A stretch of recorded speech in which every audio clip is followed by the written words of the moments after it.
ಇವರೇ ಗಾರ್ಲಪತಿ ರಾಮಯ್ಯ, ಇವರ ಸಹಧರ್ಮಿಣಿ ಲಕ್ಷ್ಮಮ್ಮ. ಈ ಪುಣ್ಯ ದಂಪತಿಗಳ ಮಗನೇ ನಮ್ಮ ರಾಮಕೃಷ್ಣ. ವಿಧಿಯ ಆಟ. ರಾಮಕೃಷ್ಣ ಇನ್ನೂ ಎಳೆಯ ಮಗುವಾಗಿರುವಾಗಲೇ ತಂದೆಯ ಛಾಯೆ ಮರೆಯಾಯಿತು.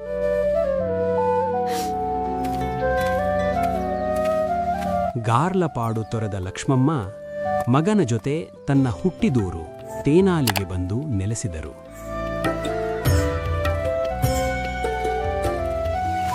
ಒಂದು ಪುಟ್ಟ ಮನೆಯಲ್ಲಿ ಇವರ ಹೊಸ ಬದುಕು ಆರಂಭವಾಯಿತು. ಇವನೇ ಬಾಲರಾಮಕೃಷ್ಣ. ಗುರುಕುಲ ಸೇರಿದರೂ ಪಾಠಕ್ಕಿಂತ ಇವನ ಪ್ರಶ್ನೆಗಳೇ ಹೆಚ್ಚು. ತುಂಟತನದ ಜೊತೆಗೆ ಅಪಾರ ಜ್ಞಾನ. ಇದೋ ಇವನೇ ನಮ್ಮ ಕಥಾನಾಯಕ ತೇನಾಲಿ ರಾಮಕೃಷ್ಣ.